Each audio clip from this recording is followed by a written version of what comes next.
하나님의 말씀 고린도후서 12장 14절에서 21절의 말씀입니다. 고린도후서 12장 14절에서 21절의 말씀 우리 한 목소리로 같이 읽도록 합니다. 시작. 보라, 내가 이제 세 번째 너희에게 가기를 준비하였으나 너희에게 폐를 끼치지 아니하리라. 내가 구하는 것은 너희의 재물이 아니요 오직 너희니라.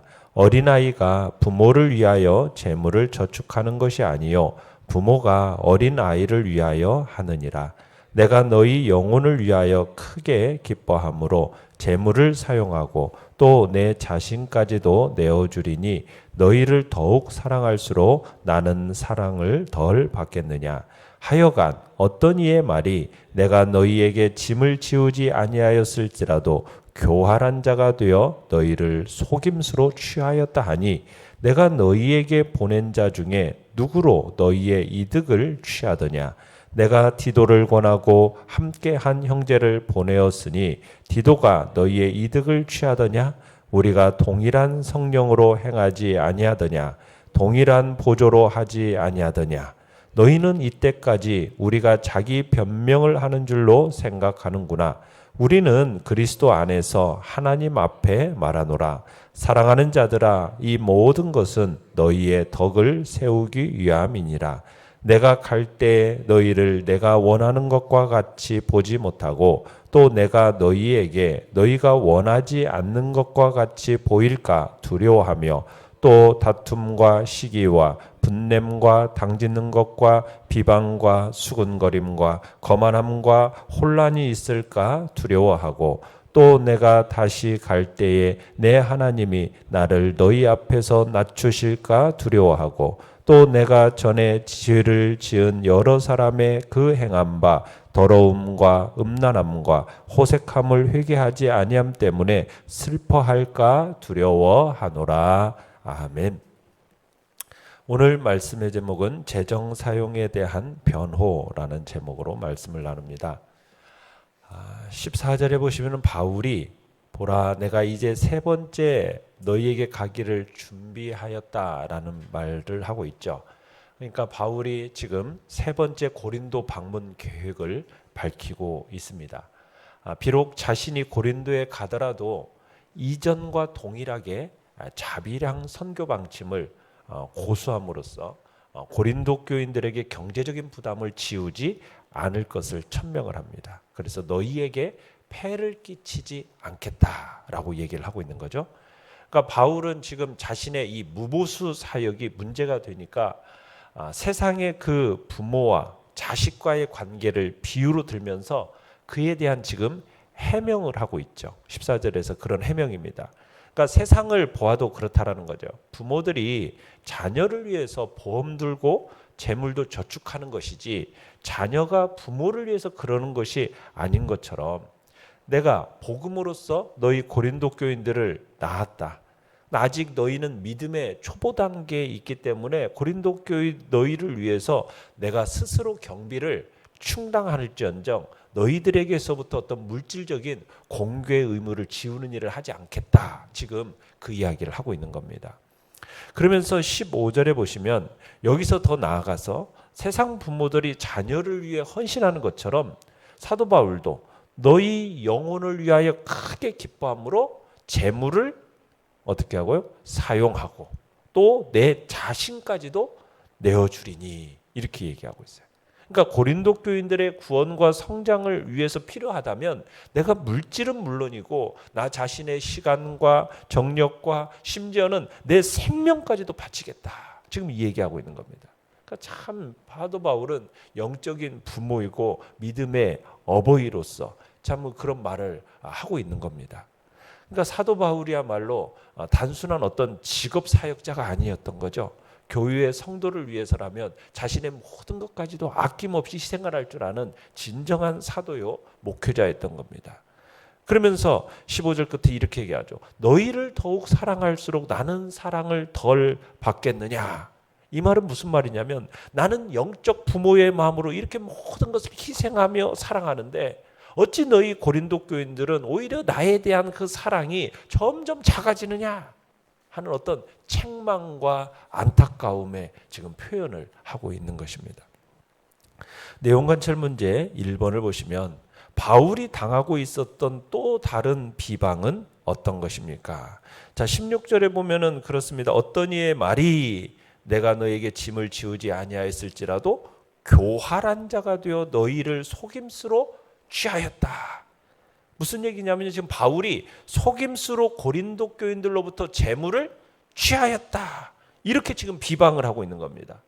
이런 루머가 바울의 어떤 무보수 사역, 그러면서 예루살렘 교회의 구제를 위한 어떤 마게도냐 지역으로부터 헌금을 거둔 그 사실을 염두에 두고 지금 대적자들이 이런 말을 만들어낸 거예요.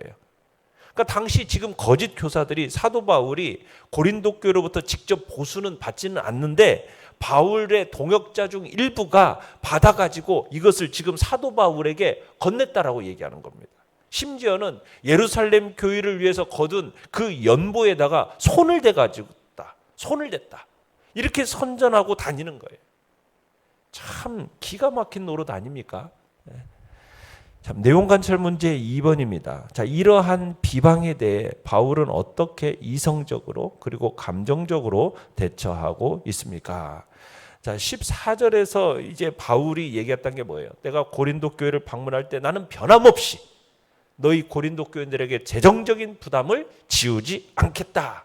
결연한 의지를 보여줍니다. 그러니까 이런 결연한 의지는 결코 고린도 교회를 바울에게 재정 지원을 했던 어떤 마게도냐 교회들보다 사랑하지 않아서 이런 취해진 태도가 아닙니다. 바울이 만약 고린도 교회에 침투해서 고린도 교인들이 하고 있는 이 거짓 사도들의 악한 의도대로 만약 고린도 교인들의 오해를 푼다는 명분 아래서 그런 사례비 재정 후원을 여러분 받는다고 그러면은 또 뭐라고 또 거짓 사도들이 얘기했겠어요? 틀림없이 사도 바울에 대해서 저 일관성 없는 사람 아마 이런 식으로 매도하면서 사도직에 대해서 또 힐난하고 그렇게 또다시 제기했을 겁니다. 그래서 바울은 지금까지 지속해왔던 대로 성교 전책의 일관성을 그대로 지켜나가는 거죠. 그러면서 고린도 교인들의 재물을 원하지 않고 그들 자신을 너희들을 원하기 때문에 나는 사례비를 받지 않겠다. 이 방침을 그대로 고수하면서 어떤 변화도 있지 않다라는 것을 거듭 14절에서 천명하고 있는 겁니다.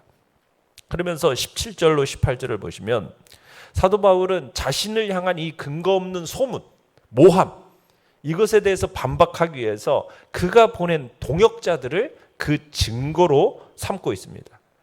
그러니까 바울이 지금 자신이 고린도 교회에 파송한 사람이 누구냐면 디도예요.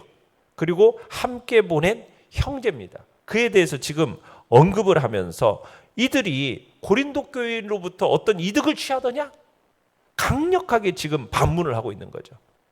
그러니까 지금 사도 바울이 믿고 신임해서 보낸 이 동역자들, 디도를 비롯한 이 함께한 형제가 자신과 한 성령 안에서 동일한 보조를 취하고 있다라고 강조를 하면서 그 자체가 이미 자신의 결백을 증거하는 것이다라고 지금 주장을 하고 있는 겁니다. 그러니까 지금까지 해왔던 이 변명들이 바울 자신이나 또 자기의 동역자를 위한 게 아니라 19절에 보시면은 누구를 위한 거라는 거예요. 오히려 고린도 교인들의 덕을 세우기 위한 것이라고 이야기를 하는 겁니다. 그러니까 사도 바울이 지금 자신이 무보수 사역이나 동역자들에 대한 어떤 오해와 모함에 대해서 이제껏 해명한 것이 뭐 자신의 어떤 실추된 명예회복이나 어떤 입지를 강화하기 위해서가 아니라 반대로 근거 없는 이 오해와 의심에 사로잡혀 있는 이 고린도 교인들의 영혼을 위한 일이다라고 지금 얘기하고 있는 겁니다.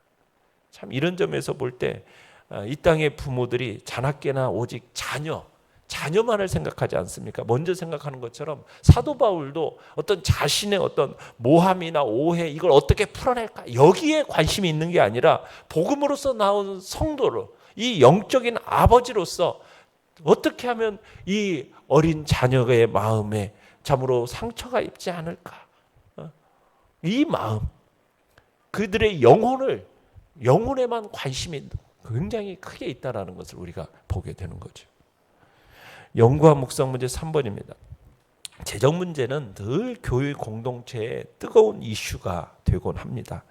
바울이 제시한 원리들이 그러한 이슈를 다루는데 어떠한 원리와 지침을 제공한다고 생각합니까? 자, 지금 바울이 고린도 교회 성도들에게 재정 지원을 받지 않는 것으로 인해서 막 대적들로부터 여러 가지 지금 공격을 받고 있는 거예요. 바울이 지금 고린도 교인들을 사랑하지 않기 때문에 지금 재정 지원을 거부한 게 아니지 않습니까? 또 예루살렘 성도들을 위한 연보라는 명목으로 지금 훨씬 더 많은 돈을 지금 독식할 목적으로 연막을 피우고 있는 게 아니잖아요.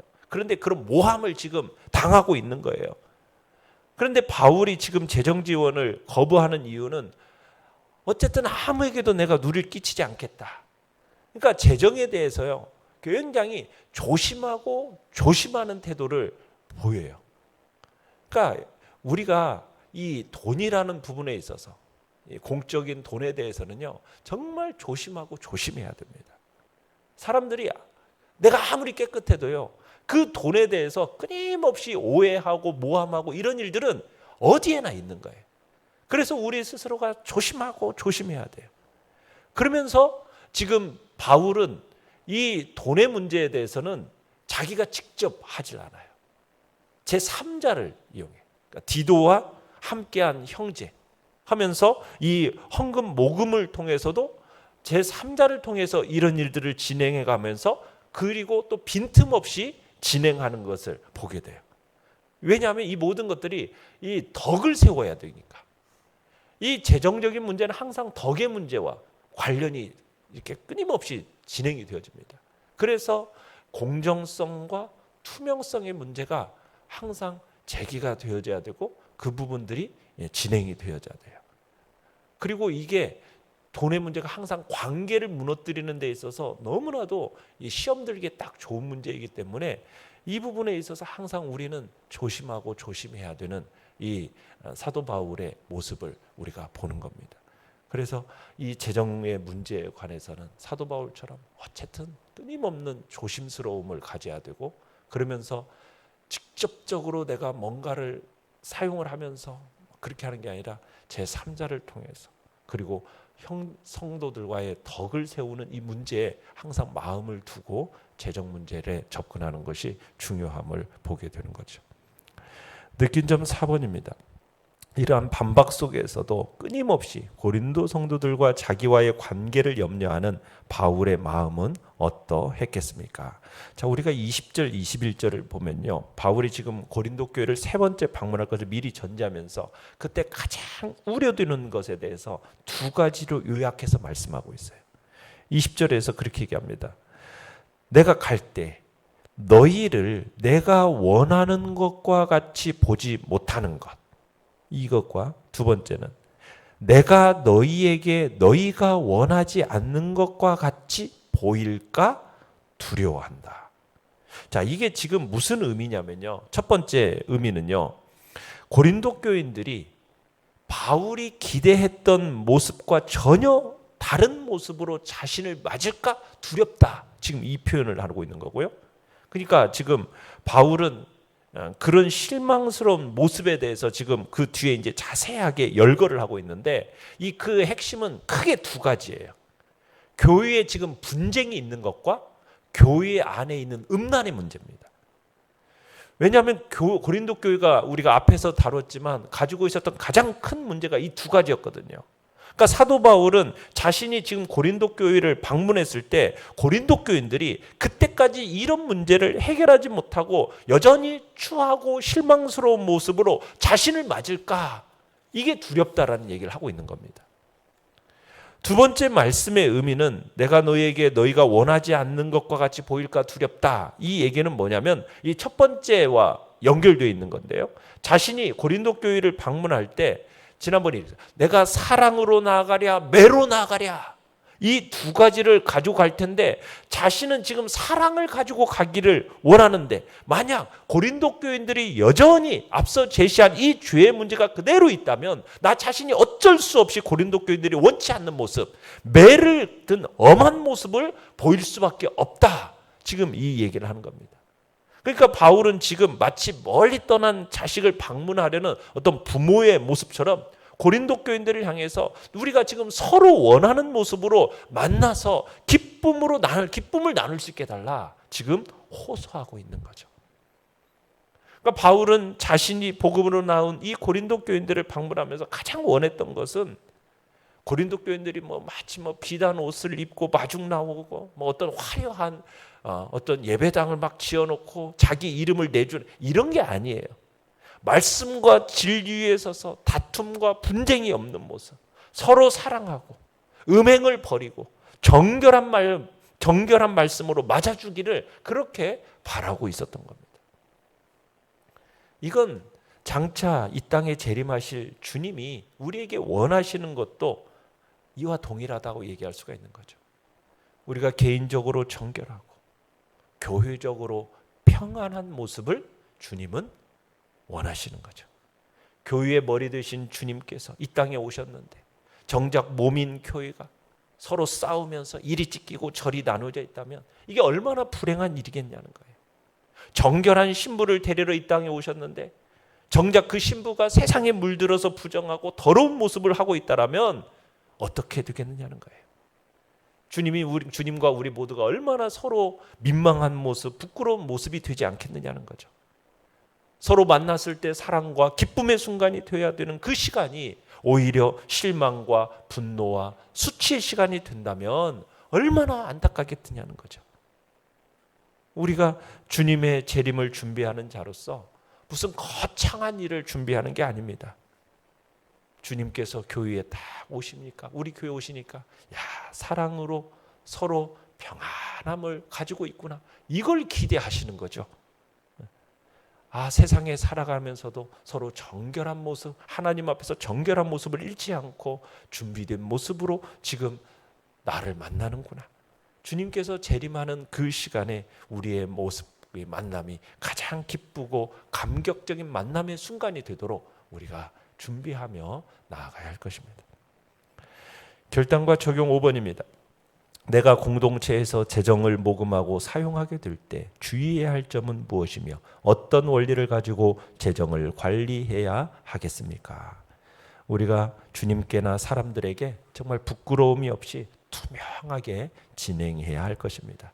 그러니까 하나님의 일을 할 때에는 사람들 모두에게 신뢰를 줄 수 있도록 일을 진행해야 합니다. 이게 선한 목적으로 시작된 일이지만 사람 앞에서 이게 투명성을 잃게 되면요, 오히려 목적도 달성하지 못하고 많은 아픔과 상처만 남기는 경우가 허다합니다. 우리가 주님을 위해서 일을 하듯 죽게 한 듯 한다면 우리가 사람들이 의심하지 않도록 항상 공정성, 투명성, 그것을 놓치지 않아야 될 것입니다. 그게 기본이고 또 교회와 모든 사람들 앞에서 덕을 세우는 일이 우선적이라는 것. 그래서 우리 교회 안에서 이런 재정의 문제는 투명성과 공정성이 바로 세우도록 우리가 노력해야 하겠습니다. 오늘의 기도 같이 읽겠습니다. 시작. 주님, 제가 재정 문제에서 바른 원리와 자세를 가지고 공동체를 섬기게 하옵소서. 아멘. 말씀을 생각하면서 기도하시고요. 연약한 우리의 지체들을 위해서 기도해 주시기 바랍니다. 하나님의 은혜 안에서 또 우리 교회 안에 있는 많은 행사들을 잘 치러내게 하시고 또 임직을 이제 앞두고 우리가 또 준비하며 나아가는 임직자들에게도 또 주님의 교회를 위해서 또 충성된 마음들을 허락해 주시도록 위해서 기도해 주시기 바랍니다. 주여, 우리 세 번 부르짖으며 나아갑니다.